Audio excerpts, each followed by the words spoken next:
박근혜 대통령 대리인단이 또 어록을 그렇게 만들어내고 계신다면서요. 오늘 이번 주에 시청자분들은 개그 콘서트 안 보셔도 될 것 같습니다. 여기 나온 이 어록만 이렇게 쭉 읽어보셔도 충분히 몇 개만 좀 미리 좀 즐거우실 수 있을 것 맛보기로 좀 같은데요. 보여주세요. 네. 일단은 이제 그 김평우 변호사가 지금 이 재판부가 대통령 측 증인 위주로 예. 이렇게 이제 질문을 하면서 재판관들이 재판관들이 하면서 마치 이 국회의 수석 대리인 그런 역할을 하는 것 같다. 그리고 이제 좀 약간 막말적으로 가보면 이 탄핵 자체가 졸속 탄핵이고 반석 없는 마치 야쿠자 같은 짓이다. 야쿠자라는 표현을 썼어요. 야쿠자라는 표현이 나왔고요. 예, 그리고 이런 그 중요한 판단에 헌법재판관 9명이 해야지. 안 그러면 이 상황 자체가 이런 내란 사태다. 이렇게 판단하지 않는다면. 그러니까 판단 자체가 헌법재판 자체가 내란죄라는 이렇게 이제 겁니까? 9명으로 구성을 해서 하지 않으면 이제 그 정도 이렇게 인정할 수 8명으로 없다라는 결론을 이제 낸다면? 그런 말이고요. 그 다음에 이제 탄핵소추 이거에 대해서 이런 일은 북한에서나 하는 어떤 정치 탄압이다.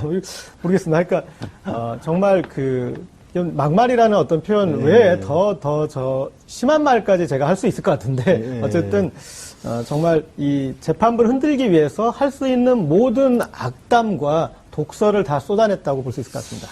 저도 변호사긴 합니다만은 대한민국 헌법재판소 재판관들에게 북한과 같다는 얘기를 했다는 건 정말 충격적인데요. 이 변호사님, 왜 박근혜 대통령 대리인단은 헌법재판관들을 되게 미운가 봐요? 아니, 이제 지금 김평우 변호사 같은 경우는 대한 변호사 협회장까지 지내신 분이에요. 저희 대표셨잖아요. 예, 지내신 분인데, 그분이 이게 헌법재판소를 마치 친박 집회장처럼 지금 오인하고 있는 것이 아닌가. 어차피 태극기 두르고 나오신 분도 계셨고. 그러니까 지금 그 변호사의 한술 더 뜨고 있는 거죠. 네. 그러니까 지금 오늘 발언한 것 중에 고 기자님이 빠뜨린 것 중에 하나가 국회 탄핵소추 의결 과정을 섞어찌개도 아니면서 이렇게 13개의 사유를 하나씩 의결을 해야지 왜 한꺼번에 하느냐. 그건 말도 안 되는 이야기거든요. 그러니까 13개로 처음에 국회 소추위원들이 의견을 제시를 했는데 소추를 항목을 만들었는데 그게 섞어찌개란 말이에요? 그러니까 그 자체를 말하자면 찬성할 것인가 반대할 것인가를 결정하는 건데 왜 하나의 사유씩 의결을 안 했느냐. 따로따로 의견을 해야 된다는 겁니까? 그래서 그거를 위법하다는 것을 입증하기 위해서 20명을 정의 신청을 하고 더군다나 박한철 전 지금 퇴임하신 소장까지 정의 신청하고 국회의장까지 정의 신청을 한 거에 대해서 지금 오늘 그래서 막말을 하면서 그거 이제 기각을 하자마자 이제 지금 기피 신청을 막 하고 그랬어요. 기피 신청은 누구에게 기피 신청? 강일원 재판관이 주심 재판관인데 강일원 재판관이 피청구인 쪽에 정의 신청에 대해서 중간에 개입을 해서 질문을 했다는 거를 이렇게 계속 막말을 했기 때문에 이정미 소장 대행이 그거는 있을 수 없는 말이다. 그럼 이 법정에서 어떻게 그런 말을 하겠느냐 해서 그 부분을 약간 이제 그러면 그 부분은 취소를 하겠다고 이야기했다가 그 이어서 이정미 재판관에 대해서 어떻게 이야기했냐면 어떻게 자기 퇴임 기간에 맞춰서 재판을 졸속적으로 진행하느냐. 3월 14일 전에. 네, 재판관을 소장 대행을 자기라고 또 이야기를 했어요. 소장 자기라고 말을 자기라고 그랬어요. 그 자리에서. 그러니까 이 막말 수준이 아니라 그러니까 자유민주주의를 수호하자는 사람이 자유민주주의라는 국가기관을 존중하는 거 아니에요.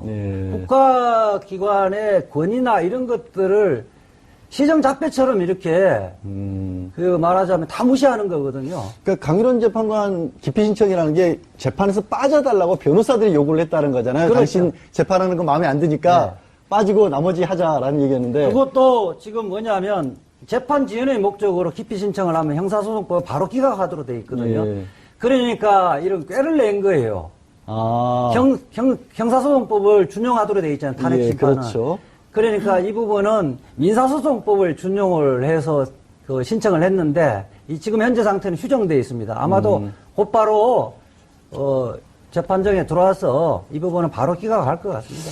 정 교수님. 네. 이게 재판관들에게 그런 막말을 하고 또 아까 이제 이재화 변호사가 이 증인을 새롭게 신청했다고 하는 부분들이 애초에 처음부터 이 재판이 잘못됐다라는 거거든요. 아예 처음으로 돌아가자는 거예요. 그래서 아예 처음부터 다시 봐야 된다는 주장인데 이런 정도면은 거의 이게 재판을 하자는 게 아니라 그냥 지연 작전 글자 그대로 그런 거라고 봐야겠죠. 그렇죠. 이제 사실은 헌법재판소에서 뭐 우리가 불과 4년 전에 국민의 손으로 뽑았던 대통령을 탄핵하는 아주 엄중한 자리 아니겠습니까? 그렇죠. 예.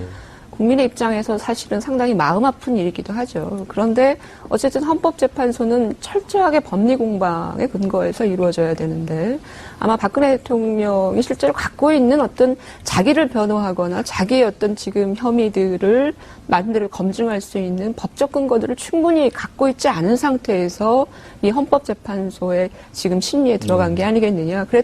그렇다면 남아있는 수단이라고 하는 것은 변호인단을 포함해서 박근혜 대통령은 이 헌법재판소를 이른바 정치적으로 활용하는 방법, 특히나 이 장외에 있는 여론전이라든지 이런 것들과 연동을 해서 헌법재판소의 가장 중요한 프레임이 그거 아니겠습니까? 그래서 지금 헌법재판소의 절차가 부당하다. 예. 그렇잖아요. 그렇죠. 그러니까 자신들이 법적 근거를 통해서 증명할 수 없기 때문에 이 절차 자체가 부당하다. 특히 재판관의 어떤 정치적 중립성의 문제라든지 또는 말하자면 이른바 절차의 어떤 이 신속성에 대한 문제 제기라든지 이런 것들을 함으로 해서 이 절차 자체가 부당하고 하다라는 어떤 프레임 이거를 이제 마지막으로 지금 부여잡고 있는 것 같습니다. 그러니까 여러 가지 것들이 지금 사실은 여의치 않다라고 하는 걸 또 보여주면서 마지막 남은 수단이 이 절차를 정치화시키는 방법. 그거는 대통령도 사실은 일정 부분 공유하고 있는 거 아니겠습니까? 그래서 이런 것들이 어찌 보면 마지막 남아있는 수단이다라고 보여지고요. 택할 수 있는 게 그것밖에 없다. 그렇다면 제가 이제 역으로 이 상황을 좀 지켜보면 박근혜 대통령이 실제로 많은 카드를 갖고 있다라고 예측을 했었어요. 예를 들면 헌법재판소에 나와서 신문도 받고 뭐 이런 과정들 기타 등등의 어떤 여러 가지 수단들을 많이 갖고 있는 것처럼 보여졌지만 사실은 너무 없는 거 아니냐. 그래서 속수무책으로 이제 임박해 있는 헌법재판소의 판결을 탄핵 판결을 기다리는 수단밖에는 남아있지 않고 어떤 수단도 사실은 작동하지 않는 심지어는 지금 이제 그 선고 기일 자체를 판결 기일 자체를 미루는 것도 사실 여의치가 않고요. 헌법재판소가 사실은 법정 관리라고 하는 부분들을 틀어서 상당 부분 엄격하게 지금 관리를 하고 있고 또 하나는 이제 본인이 직접 이제 증인으로 나와서 이제 받아야 되는 여러 가지 이제 과정들 이런 것들도 크게 작동을 하지 않을 것 같다라는 판단이 드는 거죠. 이런 기타 등등들을 우리가 본다라고 하면 실제로 박 대통령 측에서는 이미 이제 탄핵 관련되어지는 결과에 대해서 이른바 이제 두 손 두 팔 다 든 상황이 되어버리고 막판에 이제 변호인단이 법정에서 할 수 있는 것은 이른바 그런 막말이라든지 정치적인 어떤 문제 제기라든지 이런 것들이 남아 있는 것이다. 안타까운 현실이죠. 네. 지금 상황에서 그러면 말씀을 나왔던 그런 것들 중에 하나가 이제 대통령 출석을 놓고 어떻게 할 것이냐를 가지고 얘기들이 오가고 있는데 대리인단 내부에서도 의견이 좀 바뀌고 있다면서요. 저도 다르다면서요. 박근혜 대통령 대리인단들 아예 내에서도 출석하라는 게 맞냐 아니면 어느 쪽이 유리할까 어떤 상황입니까 지금은? 그 이야기하면 지금 속보가 떴는데요. 네. 아까 제가 예측한 대로 법정에 다시 들어와서 개정을 기피 다시 신청을 해서 각하 결정을 했답니다. 강일원 재판관 네. 기피 신청한 거에서 네. 이거 당연한 거 아니겠어요? 네, 그러니까 그래서 이게 재판 지연 목적으로 하는 것이 명백해서 예. 각하 결정을 한 것 같습니다. 예, 알겠습니다. 그러면 잠깐 고 기자님부터 여쭤봤던 거를 계속해서 그러니까 지금 지연 목적이 명백해 보였기 때문에 기피 신청은 각하를 한 거고 네. 안 받아들였고 그거 말고 할 수 있는 게 남아 있는 게 이제 대통령 출석 카드라는 네네. 얘기인데 그것에 관해서는 지금 진행 상황이 어떻게 되고 있죠?